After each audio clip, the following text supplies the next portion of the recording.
Hi guys, my name is Claire Simoon and I'm here with the incomparable TJ Dawe from Roller Coaster at the Orlando Fringe. Give me like a 2-sentence summary of your show. Roller Coaster is an autobiographical one-person show which is more about ideas than about personal experiences. I interweave different seemingly unrelated threads that come together at the end, and those threads are my relationship with the city of Orlando and the Orlando Fringe Festival, Donald Trump's presidency, an exploration as to who our real gods are, and author Barbara Ehrenreich's theory as to why human beings go to war. So since a lot of your shows have such intertwining stories with a common theme, how does that process work? Usually there's some moment of inspiration. There's something that just strikes me as like, oh, this is an interesting thing. This is something I'd like to think about and talk about. And then I just kind of let that stew. And I don't write it down and I don't make a recording of it. I just kind of let it percolate inside me and then see what other things seem to be related to that, or wait for that moment to happen with something else. And sometimes there's an association that seems like that's not related to this other thing at all. But there's some part of me that is interested in both of them. So just keep stewing on them and then eventually I see how they're related. But the actual writing of it is different for every single show. So a lot of my shows in the past I wrote down specifically, like meticulously to the comma. This show is very different. I wrote down like an index card worth of notes for each monologue, and the show is comprised of 23 different monologues. And that was how I rehearsed, by just ad-libbing it with a stopwatch as I walk around and trying to get it within the time frame that I have so it doesn't go over time.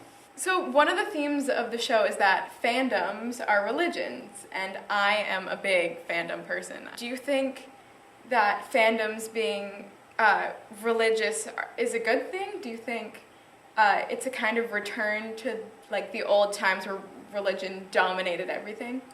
I do think it's a good thing. Well, I think regardless of whether it's good or bad, it's definitely happening.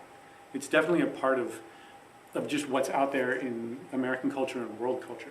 I think it's a signifier of our deep and ancient yearnings as a species, that we have a pull towards stories, and especially towards fantastical stories, that are in essence morality plays, that are explorations of what it means to be a good person.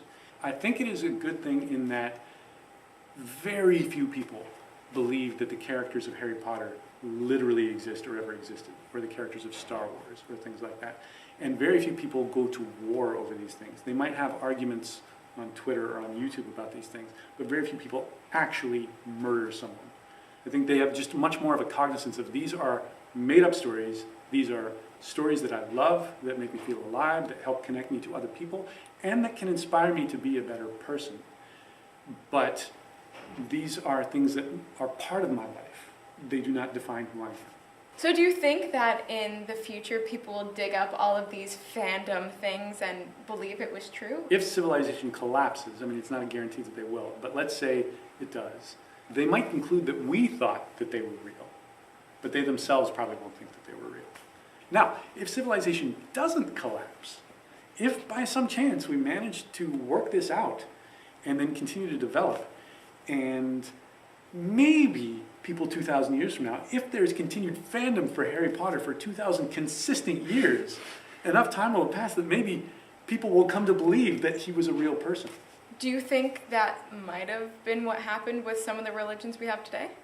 Yes. And then going off of the whole end of the world thing, it's something you mention in the show, but what do you think the job in like a zombie apocalypse situation, what would be the job or use of a storyteller? A storyteller in a post-apocalyptic society, for one thing, would help people feel like life is worth living. You know, because there'd be the person who's really good at hunting, there's the person who's really good at defending against zombies, there'd be the person who's really good at foraging food or building fire, building shelter, things like that. All of those are necessary. And yet, if that's all that we have, we'd be very prone to depression and despair. And I think somebody who could take our minds off it, or take whatever's happening and fit it into a bigger context would help us feel like this is worth striving for. This is worth persevering. It's still worth living. Your show is aimed at getting people politically active, especially, I notice, my generation. So how would you suggest we get politically active, especially for those of us who aren't old enough to vote yet? First thing, get informed. Read. I myself, I'm 42, and I just this year got a subscription to a newspaper for the first time in my life. Having conversations is a big part of it too. Understanding what's going on and being able to articulate it intelligently and then listening. So that's a big part of it.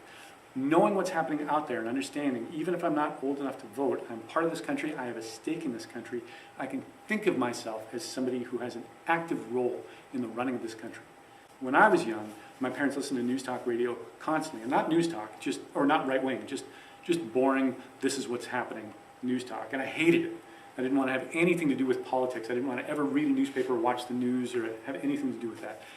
And now I can see, like, well, that had a lot more to do with me, and that's not a good attitude for somebody to have, because this world belongs to all of us, and we all have an active stake. Even if we're not old enough to vote, we're old enough to know what's going on and to realize we will soon be old enough to vote, and we inherit this, and it's our privilege as well as our responsibility to help run this country and run the world and steer it in a direction that'll help it last.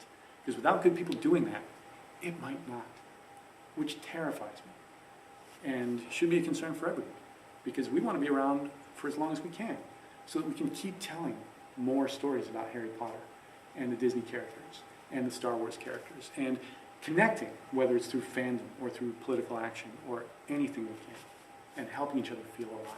Thank you so much. You're welcome. This has been great fun. This has been Clarissa Moon talking to the stars of the Orlando Fringe.